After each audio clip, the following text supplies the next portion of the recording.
The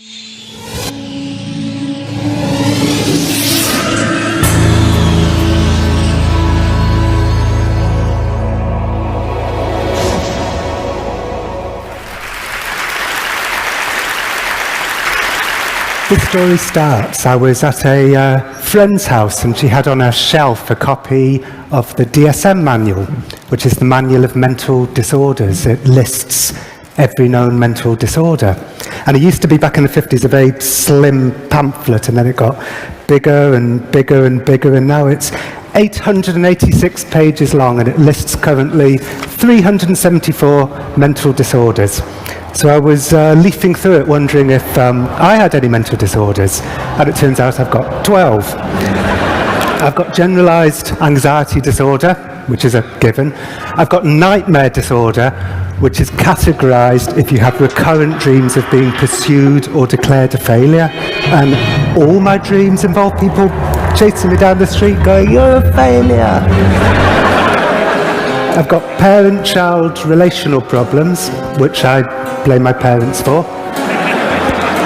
I'm kidding. I'm not kidding. I'm kidding! And I've got malingering. And I think it's actually quite rare to have both malingering and generalized anxiety disorder, because malingering tends to make me feel very anxious. Anyway, I was looking through this book wondering if I was much crazier than I thought I was, or maybe it's not a good idea to diagnose yourself with a mental disorder if you're not a trained professional, or maybe the psychiatry profession has a kind of strange desire to label what's essentially normal human behavior as a mental disorder. I didn't know which of these things was true, but I thought it was kind of interesting, and I thought maybe I should meet a critic of psychiatry to get their view, which is how I ended up having lunch with the Scientologists. It was a man called Brian who runs a crack team of Scientologists who are determined to destroy psychiatry wherever it lies. They're called the CCHR. And I said to him, can you prove to me that psychiatry is a pseudoscience that can't be trusted? And he said, yes, we can prove it to you. And I said, how? And he said, we can introduce you to Tony. And I said, who's Tony? And he said, Tony's in Broadmoor. Now, Broadmoor is Broadmoor Hospital. It used to be known as the Broadmoor Asylum for the Criminally Insane. It's where they send the serial killers and the people who can't help themselves. And I said to Brian, well, what did Tony do? And he said, hardly anything. He beat someone up or something, and he decided to fake madness to get out of a prison sentence. But he faked it too well, and now he's stuck in Broadmoor, and nobody will believe he's sane. Do you want us to try and get you into Broadmoor to meet Tony? So I said, yes, please. So I got the train to Broadmoor. I began to yawn uncontrollably around Kempton Park, which apparently is what dogs also do when anxious. They yawn uncontrollably. And we got to Broadmoor, and I got taken through gate after gate after gate after gate into the wellness centre, which is where you get to meet the patients. It looks like a giant Hampton Inn. It's all peach and pine and calming colours, and the only bold colours are the reds of the panic buttons. And the patients started drifting in, and they were quite overweight and wearing sweatpants and quite docile looking, and Brian the Scientologist whispered to me, they're medicated, which to the Scientologist is like the worst evil in the world, but I'm thinking it's probably a good idea. And then Brian said, here's Tony. And a man was walking in, and he wasn't overweight, he was in very good physical shape, and he wasn't wearing sweatpants. He was wearing a pinstripe suit, and he had his arm outstretched like someone out of The Apprentice. He looked like a man who wanted to wear an outfit that would convince me that he was very sane. And he sat down, and I said, so is it true that you faked your way in here? And he said, yep, absolutely. I beat someone up when I was 17, and I was in prison awaiting trial, and my cellmate said to me, you know what you have to do? Fake madness. Tell him you're mad, you'll get sent to some cushy hospital, nurses will bring you pizzas, you'll have your own PlayStation. So I said, well, how did you do it? He said, well, I asked to see the prison psychiatrist, and I'd just seen a film called Crash. in which people get sexual pleasure from crashing cars into walls. So I said to the psychiatrist, I get sexual pleasure from crashing cars into walls. And I said, what else? He said, oh yeah, I told the psychiatrist that I wanted to watch women as they died because it would make me feel more normal. And I said, where'd you get that from? He said, oh, from a biography of Ted Bundy that they had at the prison library. Anyway, he faked madness too well, he said, and they didn't send him to some cushy hospital. They sent him to Broadmoor. And the minute he got there, he said he took one look at the place, asked to see the psychiatrist, said, there's been a terrible misunderstanding. I'm not mentally ill. I said, how long have you been here for? He said, well, if I'd just done my time in prison for the original crime, I'd have got 5 years. I've been in Broadmoor for 12 years. Tony said that it's a lot harder to convince people you're sane than it is to convince them you're crazy. He said, I thought the best way to seem normal would be to talk to people normally about normal things like football and what's on TV. I subscribed to New Scientist, and recently they had an article about how the US Army was training bumblebees to sniff out explosives. So I said to a nurse, did you know that the US Army's training bumblebees to sniff out explosives? When I read my medical notes, I saw they'd written, believes bees can sniff out explosives. He said, you know, they're always looking out for non-verbal clues to my mental state, but how do you sit in a sane way? How do you cross your legs in a sane way? It's just impossible. You know, when Tony said that to me, I thought to myself, am I sitting like a journalist? Am I crossing my legs like a journalist? He said, you know, I've got the Stockwell Strangler on one side of me, and I've got the Tiptoe Through the Tulips rapist on the other side of me. So I tend to stay in my room a lot because I find them quite frightening. And they take that as a sign of madness. They say it proves that I'm aloof and grandiose. So only in Broadmoor would not wanting to hang out with serial killers be a sign of madness. Anyway, he seemed completely normal to me, but what did I know? And when I got home, I emailed his clinician, Anthony Maiden. I said, what's the story? And he said, yep, we accept that Tony faked madness to get out of a prison sentence because his hallucinations that had seemed quite cliched to begin with just vanished the minute he got to Broadmoor. However, we have assessed him and we've determined that what he is a psychopath. And in fact, faking madness is exactly the kind of cunning and manipulative act of a psychopath. It's on the checklist, cunning, manipulative. So faking your brain going wrong is evidence that your brain has gone wrong. And I spoke to other experts, and they said the pinstripe suit, classic psychopath, speaks to items 1 and 2 on the checklist: glibness, superficial charm, and grandiose sense of self-worth. And I said, I want to hang out with the other patients. Classic psychopath, it speaks to grandiosity and also lack of empathy. So all the things that had seemed most normal about Tony was evidence, according to his clinician, that he was mad in this new way. He was a psychopath.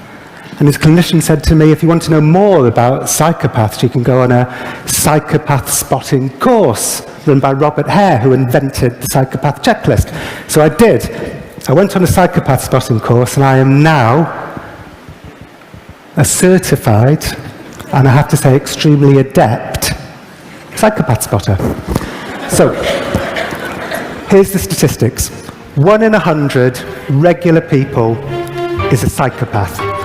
So there's 1,500 people in this room. 15 of you are psychopaths. Although that figure rises to 4% of CEOs and business leaders, so I think there's a very good chance there's about 30 or 40 psychopaths in this room. It could be carnage by the end of the night. Hare said the reason why is because capitalism at its most ruthless rewards psychopathic behaviour, the lack of empathy, the glibness, cunning, manipulative. In fact, capitalism, perhaps at its most remorseless, is a physical manifestation of psychopathy. It's like a form of psychopathy that's come down to affect us all. And Hare said to me, you know what, forget about some guy at Broadmoor who may or may not have fake madness. Who cares? That's not a big story. The big story, he said, is corporate psychopathy. You want to go and interview yourself some corporate psychopaths? So I gave it a try. I wrote to the Enron people. I said, can I come and interview you in prison to find out if you're psychopaths? They didn't reply.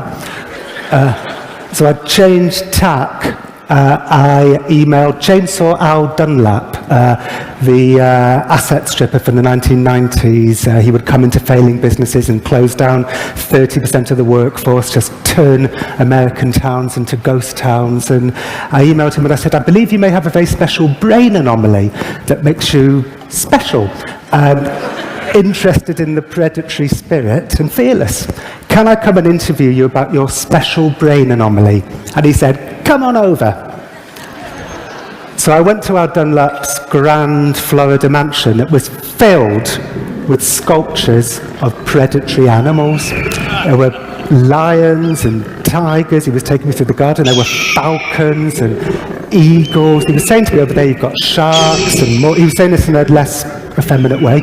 You've got more sharks and you've got tigers. It was like Narnia.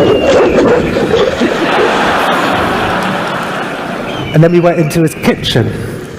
Now, our Dunlap would be brought in to save failing companies. He'd close down 30% of the workforce, and he'd quite often fire people with a joke. Like, for instance, one famous story about him, somebody came up to him and said, I've just bought myself a new car. And he said, well, you may have a new car, but I'll tell you what you don't have, a job. So in his kitchen, he was standing there with his wife, Judy, and his bodyguard, Sean. And I said, you know how I said in my email that you might have a special brain anomaly that makes you special? And he said, yeah, it's an amazing theory. It's like Star Trek. You're going where no man has gone before. And I said, well, some psychologists might say that this makes you... And he said, what? And I said, a psychopath. And I said, I've got a list of psychopathic traits in my pocket. Can I go through them with you? And he looked intrigued despite himself, and he said, okay, go on. And I said, okay, grandiose sense of self-worth, which I have to say would have been hard for him to deny because he was standing underneath a giant oil painting of himself. He said, well, you've got to believe in you. And I said, manipulative. He said, that's leadership.